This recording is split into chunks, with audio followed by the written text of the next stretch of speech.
Yes. Oh god, this piece of music is incredible. Reunion.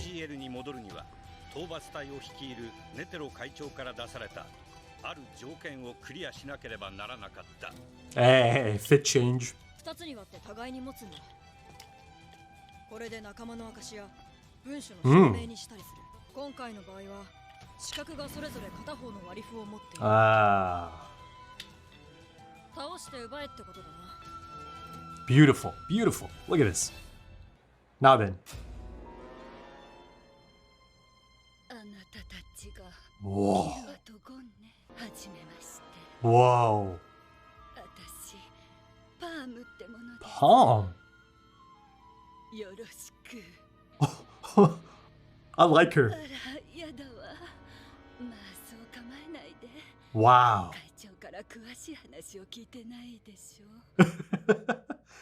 That's how you make an impact. That character design though.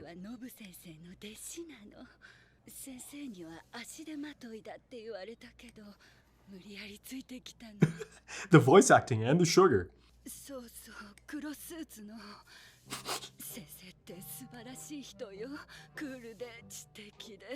That he is.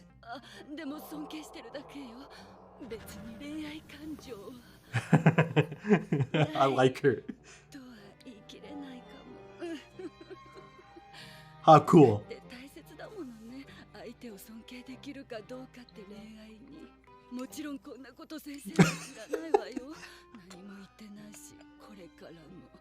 You've said it all now though.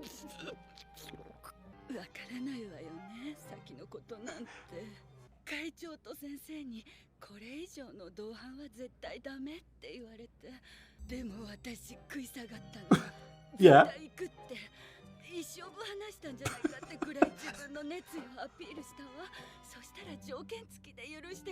Ah, they gave her a similar condition.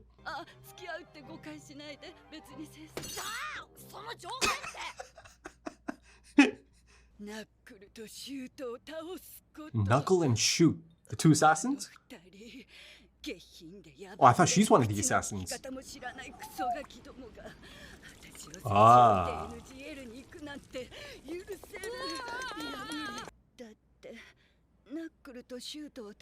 It's you guys. Oh my god, this is just beautiful character design. I love it. Oh boy. I know all about him just from that first experience. Ah.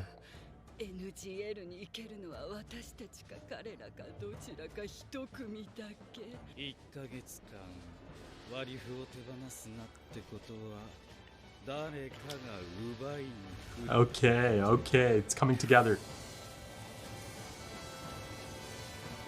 Tattoo?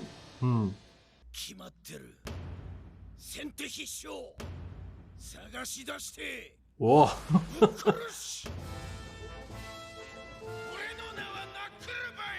Knuckle. Now that's a baseball term, isn't it? A knuckleball.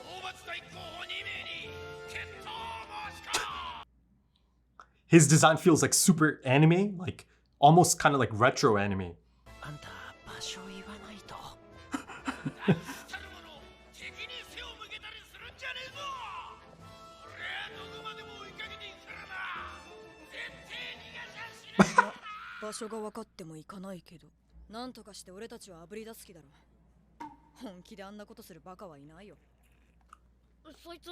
Maybe, maybe not. どのくらいで倒せると思う？勝つ確率を上げなきゃ生き残れるわけがないんだ。相手と自分との力量を測るのは重要な作業だ。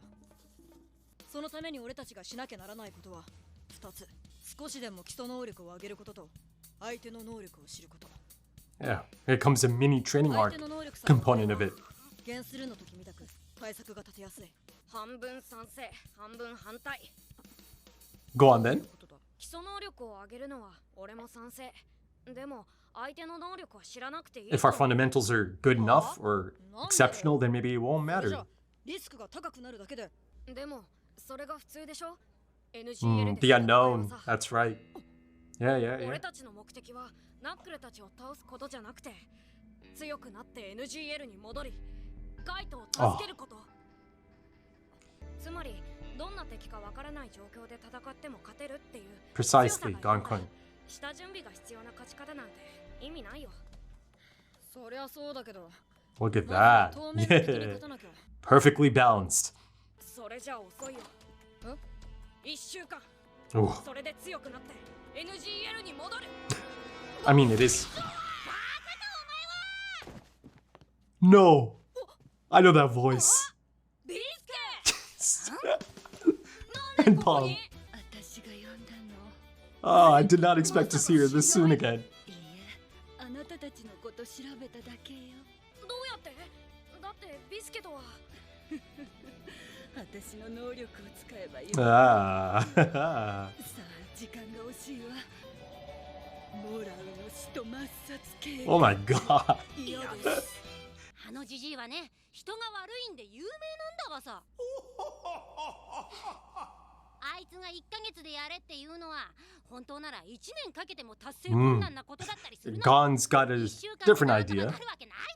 でも俺たちは一刻も早く戻ってカイトを助けなきゃいけないんだ。 Bisky. This is going to be tough for Gon, most likely. How Bisky kind of reacts to it as, you know, an adult and really quite realistic. 楽しかったね。夢のような時間だった。 Whoa. Huh? もう一度したいな。 Whoa. 君と。 They reattached the head, or is it just kind of looks like that? だったらなおさら半端じゃ戻れないでしょ。同じ失敗繰り返したらどうすんのよさ。まずは。That magazine though. Huh. Yeah, I'm kind of thinking about Kite's body there. どのくらいいける？調子がいい時で最高55分くらいかな。これができなきゃ次には進まない。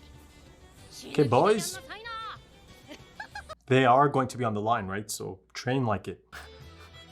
Oh, they might be. Yeah.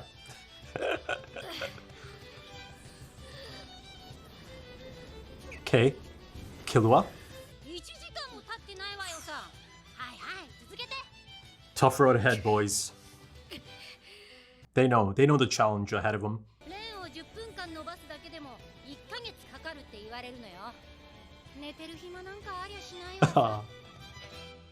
Oh, it's so good to see her. Look at this background. Beautiful. No one came. Yeah, because you didn't tell them the location, my guy. Look at the detail there.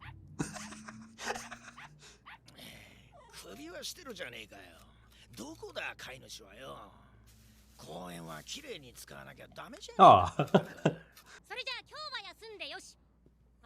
Jeez. Tomorrow begins in 30 minutes. Ah, that's right. The swagger, the attitude. Now they'll see how useful it is. Killua specifically.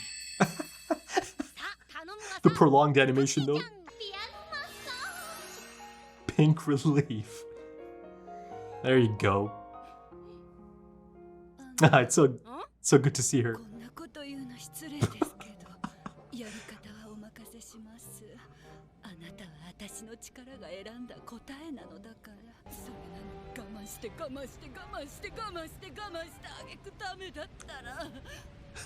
Oh.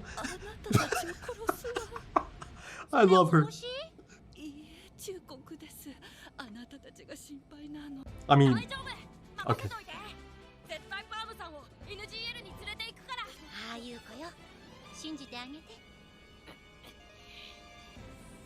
Greed Island, once again. Oh. Oh no.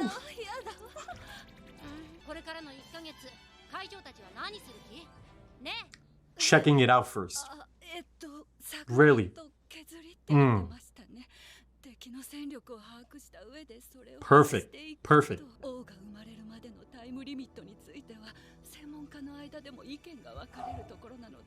It's not quite imminent, but Sounds about right. Oh. Look at that, right up front. I don't think he is.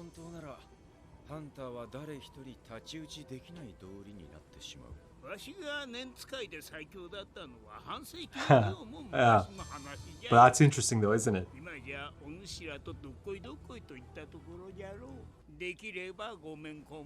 It's got to be the right type of approach though. Ah, a diplomatic approach. Ooh. Surveillance, that's right. Ooh, well, look at this.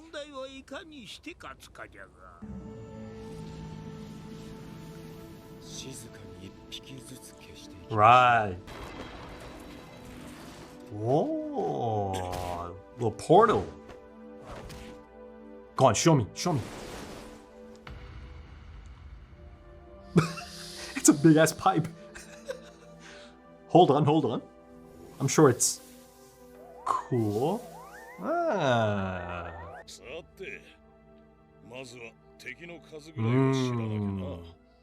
Almost kind of like a scan. Yeah, sending them out there. Oh. Oh.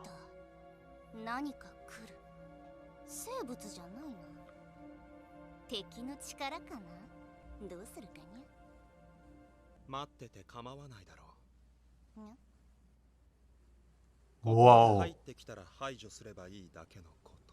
Oh god, is it the... Oh, it's gotta be the second guard. Oh.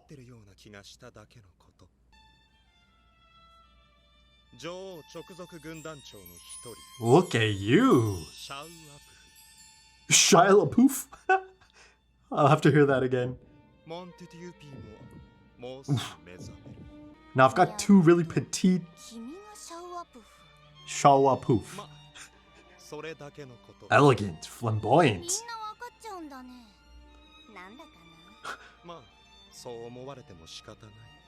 He's got his own theme as well.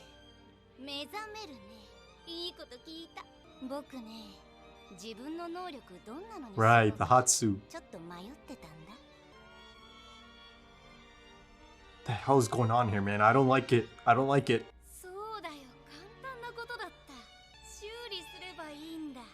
Oh.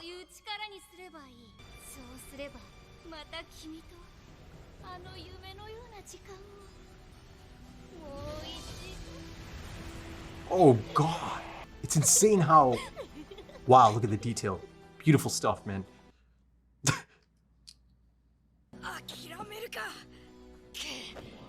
Now if it was the second guard that came upon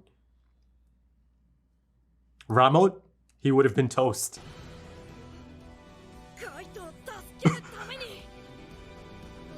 Hold on now, Palm. Hold on. Okay, so that's the follow-up to perhaps one of the most important and, monumental episodes of the story, or to the story, right? Episode 85. And you certainly see the aftermath, the fallout, and the trajectories being shaped. The thing is, you actually get to see quite a bit kind of take place in this episode, over the span of this episode, right? You've got multiple plot points taking place here, and I think, it really is quite ambitious at this point. And I think, it essentially is the first episode that is kind of, kind of going back and forth, right?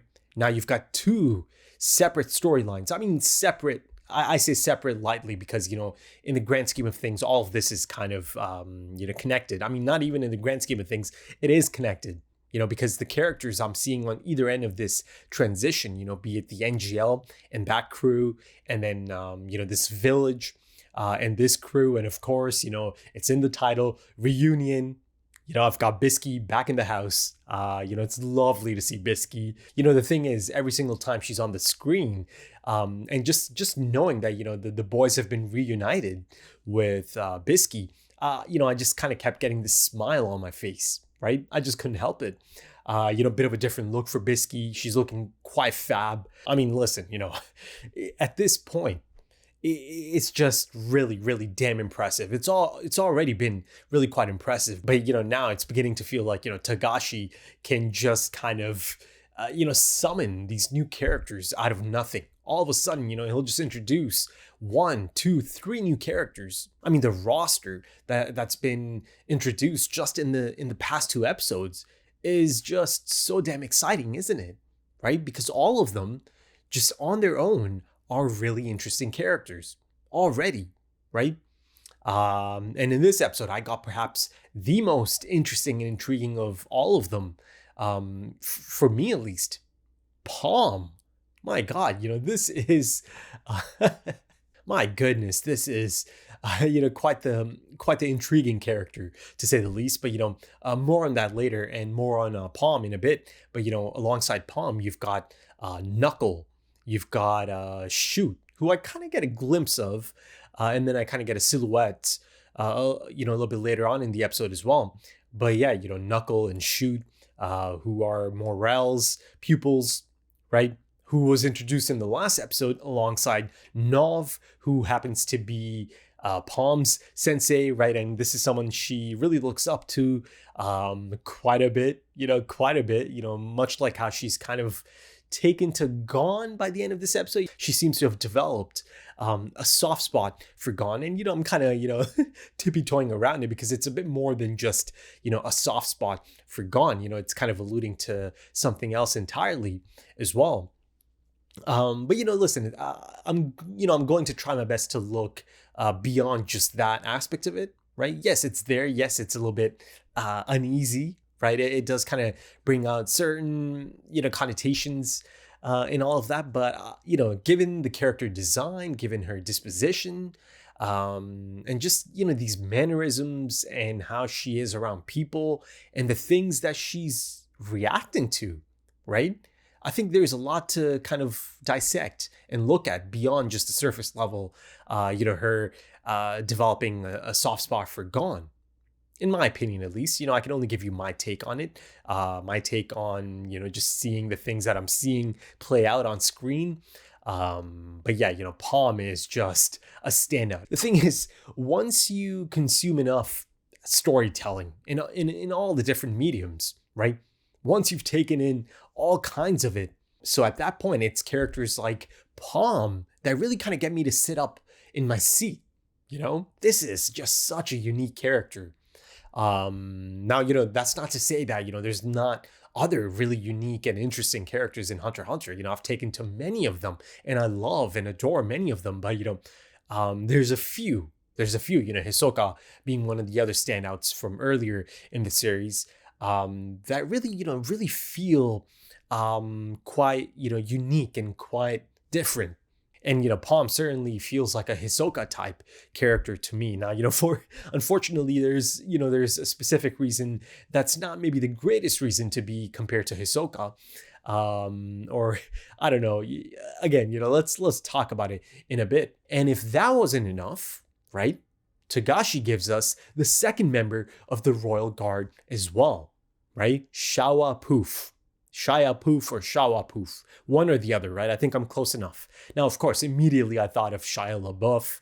I'm sure I'm not the only one who's thought of that, but it's just kind of right there, the spelling of it and just the look of it. Now, the interesting thing is, his introduction is much more low key, much more chill, right? He's just kind of there all of a sudden. And it really is quite the contrast, isn't it? In comparison to Neferpito's introduction.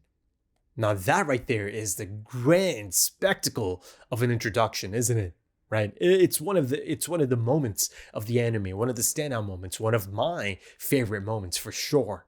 Right? Neferpito's introduction. And the thing is, if you compare the two, it feels like FILMBuFF or FILMBuFF is the one that would enjoy that type of announcement or introduction, because the moment you look at him, the moment you listen to him, you just think, elegance, flair, style and class. He's flamboyant. I immediately took to that character as well. You know, it's oh my, I've got to give Togashi a lot of credit for his incredible ensemble cast and his character building skill set. It feels like almost kind of like a silly thing to even say out loud. It's not as if someone like Togashi, a writer of his caliber, needs any props from me, but I feel that I can still appreciate it. And like I said, if Ramo had happened to be thinking that and FILMBuFF happened to be the first royal guard that showed up, he would have been in big trouble. He would have been dead, most likely, right? Because FILMBuFF appears to be able to read minds, or maybe it's not as simple as that, the explanation for it. But at the end of the day, he could basically feel, right, or just know, the things that Neferpito is thinking about at that moment, right? And she puts it to the test once again. Once they are kind of introduced to each other, right? She'll be thinking her name. So you're FILMBuFF, and then he'll be like, yes, that's right. So I thought as a whole, it's a really, really fantastic exchange, between the two royal guards. And that's another aspect of this that I'm really quite excited for, right? The really specific type of banter, the really specific type of relationship that just the royal guards are going to have, right, with each other. And already you see that there is something a little bit unique just to them, right? Just from those few moments that I get to see them together. Now, the question to ask here is, this ability of his, this, mind reading ability, this telepathy aspect of it, is it exclusive just to ants, right? Can he only kind of apply that to ants? Of course, that includes his fellow royal guard, or can he also do that to humans? Right? Can he pick up on their thoughts? That's a bit of a game changer as well. If it is something like that. Now, see, the thing is, it only took about 2 episodes for me to see just how devastating Neferpito can be, because on the flip side of it, you have Kite, right? So that's even more heightened in terms of emotional stakes. And of course, I'll get to Kite and how he's been seemingly brought back into the story, right? Or it's not even that he's been brought back. It's just the next episode since his death.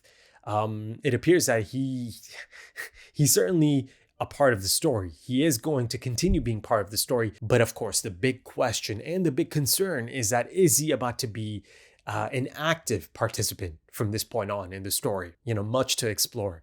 And I'll come back to that, of course. But yeah, at some point, and perhaps soon enough, I'll get to see FILMBuFF's abilities on display as well, and just how ruthless he can be, and just how devastatingly effective he can be.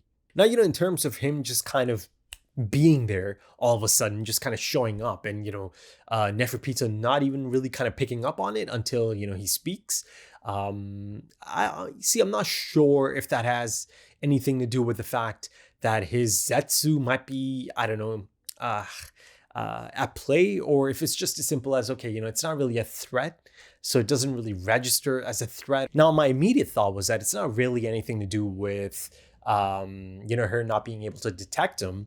But again, you kind of have to question these things. It's possible, he is a royal guard as well, after all. So I'm sure I'm going to see some incredible stuff on display from him. And then, of course, the third one, the last one that's left. Listen, I'm not going to try that name, not just yet.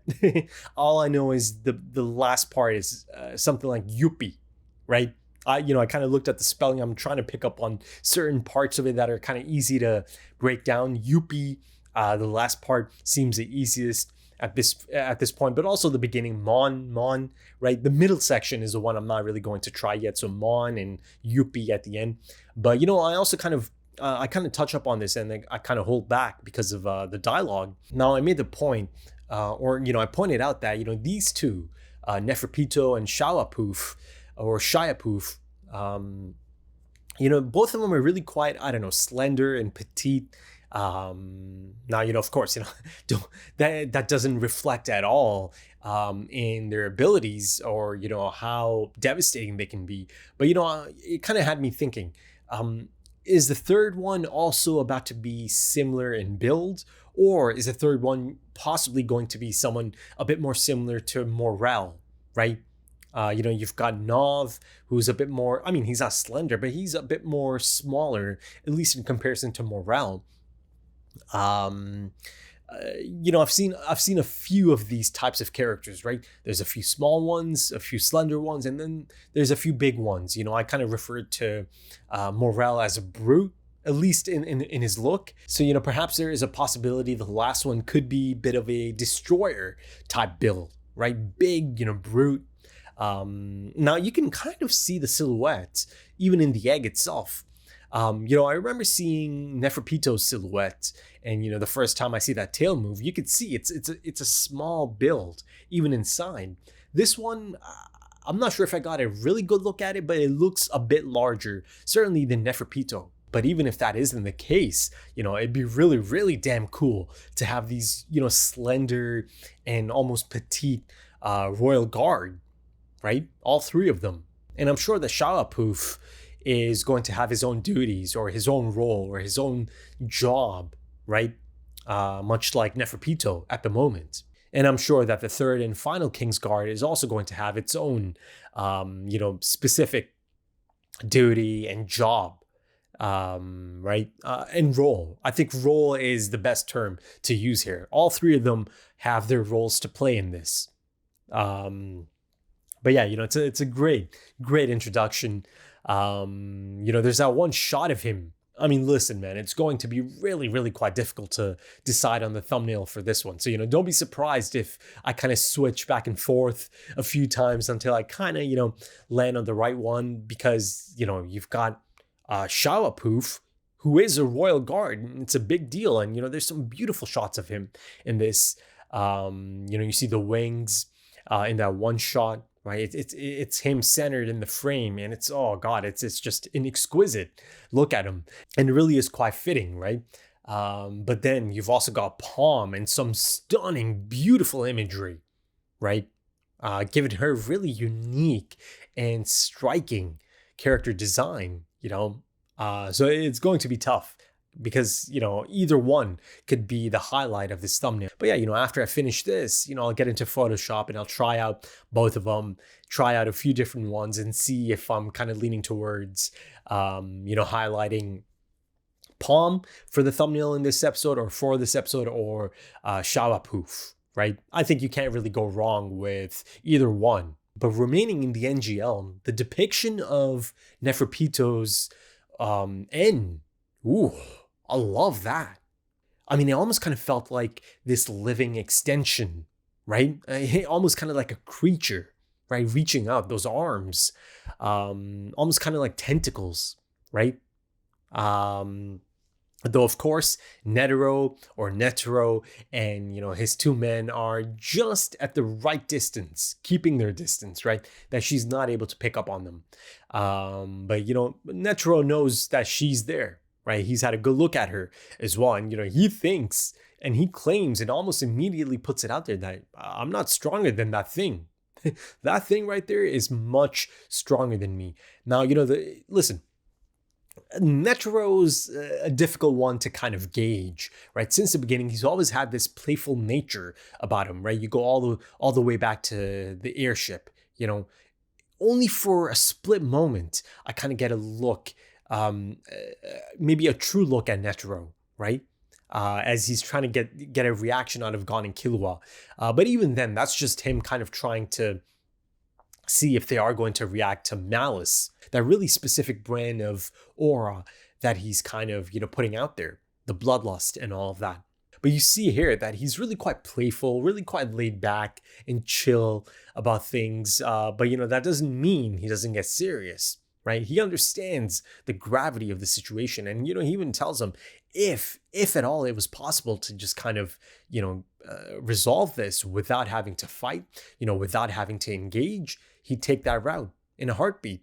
A solution that does not require a war, right? All out fighting and all of that. Now, the thing is, at the moment, it appears that, that's just not realistic. That's just not even a possibility. But, who knows? Who knows? It really can be a long arc It really does feel like it is going to be a long arc. Perhaps at some point down the line, there could be an opening, right? Who knows? Who knows how things might be 10 episodes from now, maybe even 20 episodes from now, right? Because I can see this being that type of arc, that it is going to be easily, 20 episodes plus as well. So, maybe not at the moment, but at some point down the line, maybe there could be that type of approach, an opening for that type of approach. And then, of course, I get to see their first takes on the situation, right? First takes on the potential approach.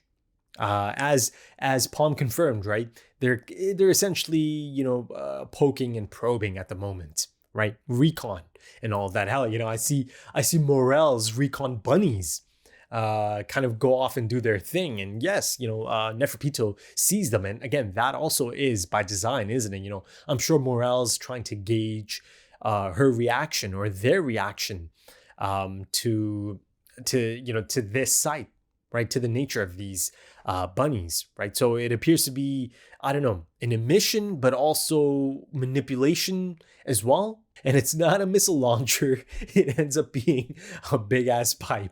And yes, even though I didn't see that coming, it makes complete sense, right? That it is something really quite bizarre. I mean, I guess I kind of saw it coming a bit, because I made the point of, having seen all kinds of crazy things in Hunter x Hunter already. But yeah, at no point could I guess that it's going to be a pipe.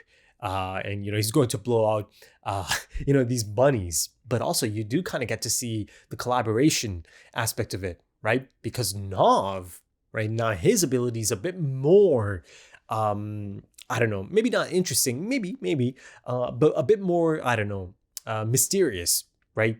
I mean, at the most basic level, it appears to be a sort of portal, right? Now, I'm not sure if him pulling out the pipe from that portal is just kind of for the audience that, okay, they left the pipe at a different location, and now Nav is going to reach into his portal ability and pull it out and give it to Morel, right? It's kind of crazy how easily Nav just kind of palms it, doesn't he? Right? He palms the big ass pipe and just easily just brings it out and hands it over. Or, if that's not the case, you've got, the possibility of, I don't know, something like the Shadow Beast's ability, the TARP. Remember the TARP? I mean, of course, you guys remember. I'm just kind of speaking out loud or thinking out loud, right? The TARP from the York New City arc. Something similar. Kind of like, the TARP is a type of pocket dimension, right? So, it could be something along those lines as well, right? This portal to a pocket dimension. And you see that a lot in fantasy settings, and perhaps a pipe is just kind of being stored there. But I do like the other idea, so I kind of want to build up on that. The portals. I mean, for a moment, I actually even thought, okay, now these bunnies are about to kind of, be a bit of a scan, above the nest or just around the nest and get a strong idea of everything around it, right? I think he even actually specified, first, let's gauge the enemy's numbers, right? So, to me, it kind of felt like this, scan thing that's being sent out.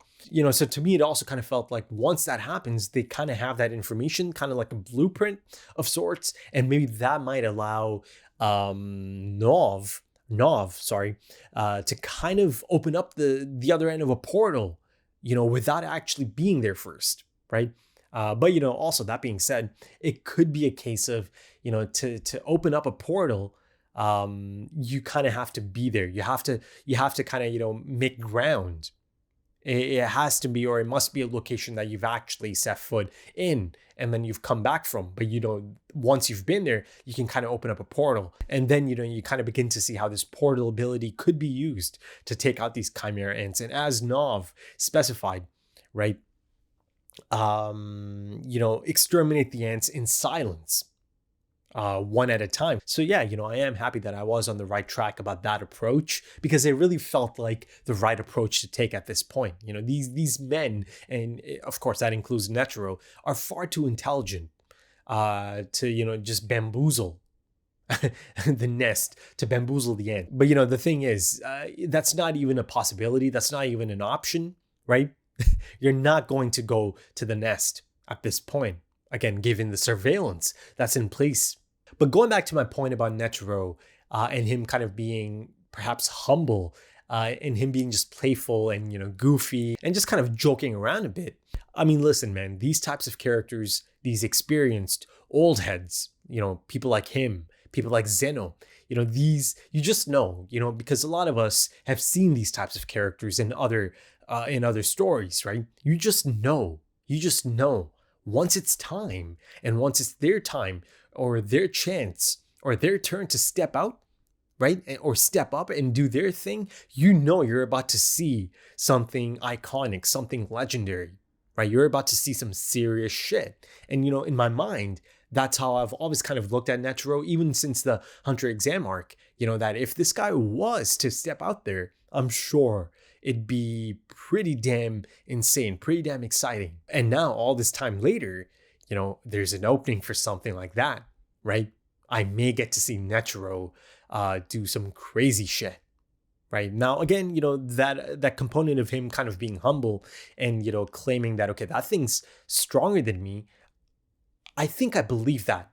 I believe that at this moment in time, perhaps in this state, because like I said in episode 85's discussion, the scope of his potential that, Killua is kind of picking up now that he knows Nen, it's not. I don't think it's at all his complete range or, everything he's capable of. Right. This is someone that's been around for such a long time, so long that he's saying that I haven't been, the most, strongest Nen user in half a century, something along those lines. Right. So I'm sure he's got so many abilities, tried and tested abilities up his sleeve, the types of abilities that might have some insane conditions in place as well. I mean, this kind of feels like, the history of Nen almost, the museum of Nen that's kind of standing in front of me, in the form of Netero. But let's shift the focus now to perhaps the most shocking component of this episode, because at this point, there's more than enough here to suggest that I'm about to see, a Jon Snow-esque resurrection for Kite. But, I think that's as far as it goes, because, beyond that, I just don't think it's about to be a similar type of resurrection. I mean, I don't know, man. This is just really quite concerning. I just don't like the sound of it. I mean, it's beyond that at this point, because by the end of it, it's just insane, isn't it? Just at a moment's notice, the moment she figured out, okay, this is the thing I need. This is the Hatsu I need to develop, right? To solve my issues, to solve my problems. And her issue at this moment in time is that her plaything is dead. And my God, that Hatsu, just the look of it is so menacing. It's just something so nefarious that's about to take place here. But yeah, in terms of any possible resurrection, and again, it looks really quite likely at this point. Yeah, I cannot see how, he returns to his actual self. There's no chance. I just don't see how it'd be the exact same Kite. I think realistically, you're looking at a soulless shell, right? A husk, a lifeless husk of his former self, right? A shell of his former self, but kind of like reanimated. His body is about to be reanimated, and maybe, through muscle memory or just through other, angles and possibilities, he is going to maintain his abilities, I suppose, perhaps. But I just don't think his soul is about to be intact. So, any potential, I mean, it's not even about any potential. If Kite is back in the story because of this, it's inevitable. You're going to get, or I'm going to get, a Gon and Kite reunion, right? And that is going to be just insane. Holy shit, I'm kind of getting chills again just thinking about that. Gon coming across Kite, but in that state, in a different state.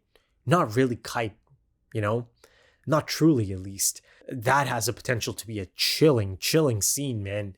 And the things that could play out because of it, And this kind of goes back to some of my speculation earlier on in this arc, right? So in a sense, I suppose Kaede is going to be playing that type of role. I just didn't see it go down in this manner. And the crazy thing is, I brought up that whole angle, that just example of zombie shows and all of that, right? Or films, how sometimes it's a loved one that is standing in front of you in that state, in that altered state. It's not really them anymore. It might be them in the flesh, but it's not really them. But sometimes there's a hesitation, there's that there's that really, really heartbreaking moment of someone not being able to let go, someone not being able to come to terms with the fact that they've moved on. The person that they knew once upon a time, they've moved on, and this is just a shell of them, right? So now something like that actually feels like quite a realistic possibility, doesn't it? Gon just struggling with the person that's standing in front of him, right? Struggling with the idea of it, the notion of it, that this isn't really truly Kite anymore. But then you can also look at it from another perspective, because as of this point, yes, he's all in, he's all dialed in, and as the narrator reiterated, that's his motivation at the moment, right? But at some point down the line, again, in any potential encounter, or after any potential encounter, maybe Gon comes to understand that, okay, that's not the Kite I knew. Because there certainly is a possibility, perhaps after a bit of struggle, or quite a bit of struggle, maybe he'll come to understand, Gon that is, that this is just kind of demeaning to his memory, to Kite's memory, to be kind of reanimated in this manner. Maybe he'll take it upon himself to end it. Now let's kind of look at Neferpito's mentality, right? Her attachment to that experience, and of course, in addition to that experience, Kite, who provided that experience, that first time experience. At the end of the day, that was her first, right? And it's an experience that's left such such a significant impact on her, right? She describes it as a dream come true, right? That it was so fun, that I'd love to fight you again, to relive that over and over. That's the sentiment here. And even later, she said, oh, once I fix him, that's the term she uses, fix. How about that? She said something like, and then I'll be able to experience that dreamlike moment again, right? So, there's even this really, bizarre and dark possibility of just her reanimating Kite and just kind of reliving that moment over and over, right? Just beating him and just killing him. I mean, he can't really die anymore, but in that sense, his body's been kind of laid out, and it's kind of frozen in a slab at the moment, slab of ice. Now, again, from the placement, it looks like, he's kind of been put back together, kind of like a Frankenstein monster. I mean, he is going to be resurrected most likely as a Frankenstein type monster, right? Soon enough. But yeah, it's kind of tough to tell if they actually, stitched him back together. I mean, stitched isn't the right term, but, essentially put him back together somehow. Or is it just how they laid out the parts, be it his arm, be it his decapitated head? I think most likely it is the second one, that he's been laid out in a fashion that makes it kind of look like, he's been put together, or, kind of, again, it's a bit of a crude term, but, stitched back together. So the fact that this encounter left such a major impression on her, right, that it's had such a significant impact on her, it means that indeed Kite gave her an incredible fight, an incredible challenge, all might, essentially. Right? It's essentially quite the last stand. And, like I said, that the thought of that made me really quite proud. And now, it's almost kind of like a confirmation of it, that indeed he hung in there as long as he could. And it wasn't just even that, it's him hanging in there. It's that it's such an incredible experience or rather such an incredible first time experience for Neferpito, that she just longs for this. She just wants to relive it, right? Over and over. like a dream. It's really fascinating stuff.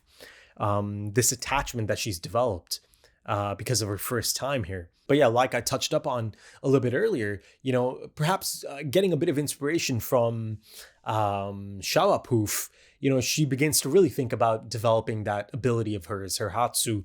And yeah, soon after, she understood the assignment and then some. And yeah, she almost instantly just manifests this ability out of thin air, right? Just on the spot. But yeah, if you couldn't already tell, I really enjoy the Chimera. But I spoke of Moral and Nav here in the NGL. Let's kind of touch up on their pupils, right? You've got Palm, Shoot, and Knuckle. Shoot and Knuckle are Morel students, and Palm is Nav's student. Essentially, they share a common objective, but they've been put in a position to compete against each other. So as a whole, it's going to be either Knuckle or Shoot, or Gon, Killua, and Palm that go off to the NGL. Now, listen, folks, I'll just put this out there almost immediately. I think, given the scale of this arc and just the threat and just the potential nature and the length of this arc, I think sooner or later, pretty much all of them are going to be playing a part anyways. But at the moment, the next party, at least, that might show up there, or is going to be a lot to show up there, is going to be one of these sides, right? But it's interesting because her inclusion and her progress is essentially down to Gon and Killua. It depends on Gon and Killua's success, right? And that's why she's really kind of on them in this episode, so much so that she uses her ability to find out that indeed Bisky at this point in time is the best person to get in contact with and bring in, so they can be trained in that amount of time. Or this is a person who can train them best in that amount of time, because she is essentially the most recent sensei that they've had. Yes, Kite kind of counts, but he didn't really get a chance to really actually train them. But yeah, Bisky certainly gets to train them quite a bit. But surprisingly, and again, to Gon's surprise as well, Palm figured it out. This is the person that she needs to get for them. So let's put a pin in that in terms of how exactly this ability of her functions, right? Because this is not information that's really out there. It's just not, and Gon kind of alludes to this as well. So her progress or her inclusion into the second party that is going to be going into the NGL depends on Gon and Killua, right? Perhaps for her, it's more so, or her test is more so about, control, because she alludes to, this idea of losing control, right? And kind of lashing out and, losing control in a manner that is really quite dangerous, right? Bisky, in really quite a nonchalant manner, poses the question, are you threatening me? Is that a threat? But, Palm almost immediately responds and tells her, no, it's a warning, it's a heads up. She's worried for them, rather. So perhaps her test, or at least a part of it, is, keeping that under control, right? Now, also, it could just be as simple as, she's the one who's been given the not the chance, perhaps, yeah, you could call it a chance. I'm looking for a really specific term. Given the responsibility to train Gon and Killua, right? And she felt that Bisky is the right person for it. And she kind of passes that on to her, right? Because again, that'd be smart. That is a smart thing to do. But yeah, in terms of Bisky's return, it's just, the thing that kind of came to mind, it might sound strange. It kind of felt like I'm just kind of getting this cup of hot chocolate, right? I've been just given this cup of hot chocolate and I kind of get to sit back, pull up a blanket. That's the feeling I'm kind of associating with seeing Bisky again. But yeah, she's back at it, really putting him through it. And this is, upon kind of getting updated about the situation in the NGL. And again, the really specific and personal situation, for Gon and Killua, Gon specifically in this case, and the things he's trying to accomplish. Now, I expected, or I thought at least, that, maybe Bisky is going to try to be, not harsh, but really quite truthful in terms of sharing her opinion on the matter with Gon about about Kite and how things really truly could be. But they didn't really touch up on that. They didn't really go down that angle. It essentially just kind of goes into, okay, now that I know, the level of this or the level of danger they are going to be facing, this is the type of intense training I need to put them through almost immediately, right? And it begins with trying to maintain Ren for a solid 3 hours. And apparently that's quite the jump, Apparently Killua can only manage 55 minutes, right? At most, at his best. So yeah, this is quite the jump up, and yeah, it's completely natural that it is quite the jump up, because this is the type of jump they are going to require to actually kind of stand a chance out there. And honestly, like I said in the last episode, it still might not be enough, but it might be a jump that is big enough, in their training, by the end of their training, that they're at least able to hang in there, And also, even if it is a bit of a comedic moment, it's also a bit of insight.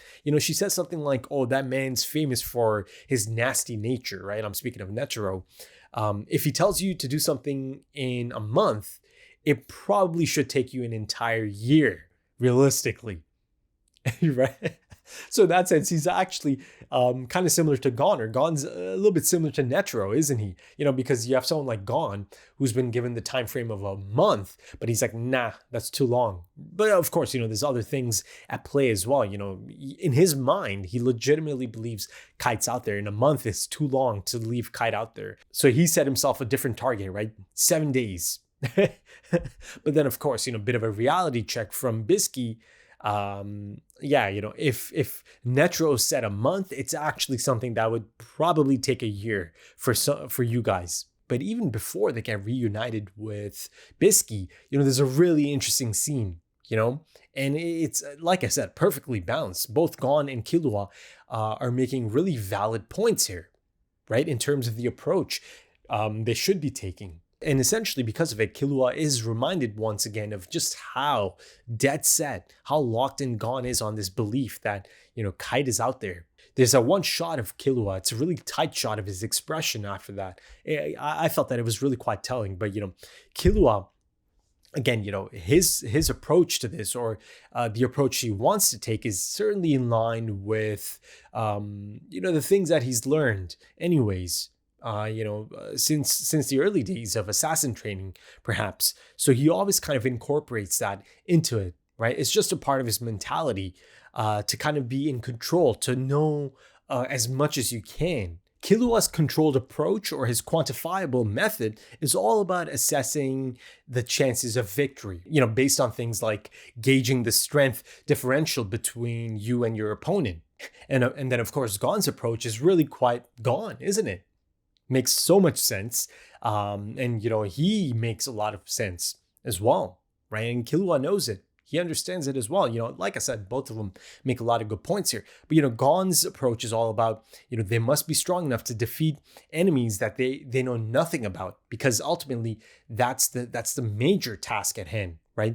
The Chimera ants and the NGL. But, the things that, they have to kind of go against to, save Kite, to protect Kite, right? To come to his rescue, again, from Gon's perspective at that moment in time. So yeah, he makes a good point. And then, of course, the two that are on the opposite end of it and have been given the challenge or the condition to keep those tokens for a month, they understand that someone's going to be coming for those, of course. You've got Shoot and Knuckle. Right now, the standout here is Knuckle, because again, they haven't shown me enough of Shoot just yet. But first impressions of Knuckle, he's really quite the character. I kind of like him. I kind of took to him there because at first he appears to be really quite aggressive. Not appears to be, he is aggressive, really, really over the top aggressive, right? Even physically. The man looks like he's about to bust at any second. Sorry, not bust, burst at any second. Even in terms of the detail in the face, in his eyes, and just everything about his look, and even the look itself. Like I said, it's kind of reminiscent of some of these older anime designs. Maybe it's a pompadour hairstyle, maybe it's his outfit. Just, everything about him kind of felt like retro anime design to me. But then at the park, and he's at the park by himself because he forgot to tell, the challengers of his location. And, I think Killua might be giving him a bit too much credit. I think he legitimately wanted Gon or Killua to show up, right? He just kind of forgot, boneheaded move. He just kind of forgot to mention the location. But, at the park, you get a glimpse of a different side of him, right? He sees the dog, and the dog's got a collar. So he knows that, it's got an owner. So he's almost kind of taken to the dog, right? And you see that he's caring for the dog and he wants to keep the park clean. So you see that there's something else there. There's a different type of person there, below all of that anger, that bravado, right? That surface level display, I suppose. And to finish it off, I'd like to focus a bit on Palm, because my God, has she made a grand first impression. As far as first impression goes, that's just as striking as it gets. It's one of the most memorable in recent memory, for me at least. The moment it begins to pan up, initially after, she addresses both Gon and Killua, my God, I knew I'm in for something really quite special. Right. And then, of course, it kind of transitions back and forth, cuts back and forth as the shot keeps panning up. And then I get the big reveal. And there she is in all her glory. And I'm sure that the design itself, the character design, probably gets some really interesting reactions out of people. I mean, for a moment, if you just kind of look at it at the surface level, it's a type of design that is kind of usually reserved for perhaps an antagonist in a story, or perhaps in an anime, right? But again, that's not the case here. And that's one of the main things that excited me so much. The moment, it turns out that she's actually here addressing Gon and Killua. And it's nothing new in this anime, right? It's done something like this before, really unique and fascinating character designs, and people being so much more than, their physical form, right? That age-old saying, right? Don't judge a book by its cover. One of the absolute best supporting cast members of this incredible ensemble cast is actually kind of introduced in a similar fashion. Maybe not as striking initially, but just in the sense that she happened to be a female, but at first I couldn't even tell. Right. And of course, I'm speaking of the lovely Melody, who just goes on to become one of my absolute favorites of the anime. Right. And now you have Palm. But that being said, I do think that some of Palm's characteristics, or her mannerisms, or her, headspace or state of mind, all of that does kind of, match the look, I suppose. And I touched up on it a few moments ago in terms of, the potential first-time reactions, or even beyond the first-time reactions, just the reactions in general that people might have to Palm. I'm actually really quite interested in seeing a few other reactions to see how people really, reacted to her, or, they took to her, or, the opinion they formed of her almost immediately, or, throughout that first episode. It'd be interesting to see. Now, on the surface level, I'm sure, for many people, it's really quite a scary, character design. I'm sure the first thoughts are, okay, this is some kind of, I don't know, banshee, or Medusa type figure. And the character design is kind of deliberate in that sense. She does kind of present that aura almost, right? And speaking of aura, or just the energy that she's giving off, it's this constant state of, I don't know, anxiety, or I actually thought a bit of it, or a lot of it actually felt like this manifestation or representation or depiction of depression. That's my reading of it. Her really striking appearance is the type of appearance that is going to draw a lot of stares. It is the type of appearance that might make most people take a few steps back, perhaps, as kind of showcased in this episode as well, right? Gon and Killua are at the board, and she's erased it at this point. And, you see in the background, a lot of people are just really uneasy to be around her. But again, they don't know anything about her, right? Hell, I don't even know that much about her, but I think I have enough in this episode, or I think I've extracted enough from my reading of it, at least, that I think there's certainly much more to it, right? So unsettling or scary for some, but for me, it was just this moment of excitement. You saw, that the moment I saw that design, the moment I just saw that this is the type of character that's going to be around, and just be around some of this main cast as well, it excited me so much. You know, like I didn't even think about, you know, her being scary or anything. I was just really damn excited. Like I said earlier, you know, this is the type of character that can really kind of get me to sit up in my seat, you know? But yeah, you know, the thing is, she's also deliberately goofy and deliberately kind of almost portrayed as someone that can be pathetic as well, you know, desperate, pathetic, you know, awkward. And listen, I know I'm being really quite complimentary about this new character introduction, but yes, you know, let's keep, like I said, let's put a pin in it. You know, some of her, I don't know, questionable reactions to Gon, right? Let's put a pin in that. Listen, if it gets a little iffy, if it gets a little bit okay, you know, maybe back up a bit, Palm, you know, relax, you know, calm down. You know, there's a bit of an age difference here, a bit of an age gap, quite a bit of an age gap, really. So yeah, you know, I kind of have to just see how it plays out. So my take on this, as of this point, is that the reaction she got out of Gon, or from Gon, right? One of respect, one of you know, reassurance, right? To me, it felt like it's not something she's used to, right? It's not something she's used to getting at all from the looks of it, right? You see, even earlier, she's really quite complimentary. I mean, it's as clear as it gets. She's got a massive crush on her sensei, Nov, right? More than a crush, you know, she's speaking of love and, you know, just the nature of love and how it comes to be that, you know, at the end of the day, it's meant to be spontaneous. But then also at the same time, respect is a major factor, right? Both of those things seem to be present in this, you know, really distinct moment that happened for her, right? Gon, who is just as unique as they come, right? And oh my God, how about Bisky standing in the background like a proud mom? Just, you know, just she knows exactly how Gon and Killua, but in this case specifically, Gon is going to react to her request or, you know, her, I don't know, challenge or her not ultimatum, but just her conundrum at the moment, rather, you know, her needing to get to the NGL ASAP.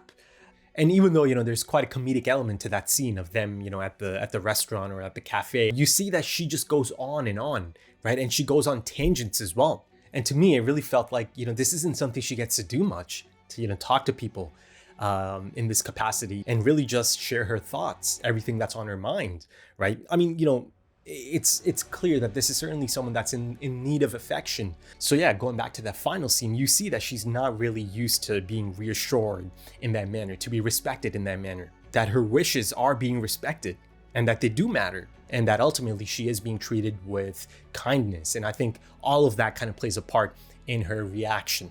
Now, of course, you know, I've only seen this one, you know, episode of her and that one scene, and that's my reading of it, my initial reading of it. Let's see how it plays out, because, you know, a little bit earlier in the episode, she does kind of begin to get the first few moments of, oh, this is no good, right? And this is as she's seeing Gon train. And just seeing how determined he is to get to the NGL. But again, you know, it kind of comes back to it's all attached to her as well. You know, his determination to get to the NGL gets her to the NGL as well. But yeah, those are my thoughts on Palm as of this point. And listen, folks, a heads up. I could tell you right now, the frames in my post-episode discussion, I'm probably going to just use a lot of Palm. You know, there's some stunning imagery that's on display in this episode. You know, beautifully detailed. Again, the fidelity is really quite noticeable in these episodes. And, you know, long may it continue, man. But yeah, I think that should do it for this one, folks. If you enjoyed that, consider dropping a like, consider dropping some comments, give me your thoughts. If you are interested in early access or timer-based full length, of course, consider checking out the Patreon page. The links are in the description and the pinned comment. Also links to social media, if that's your thing. Right then, thank you so much for joining me, folks, and thank you for your time, because time is precious. It really is. And I do hope to see you again soon for the next one. Until then, take it easy.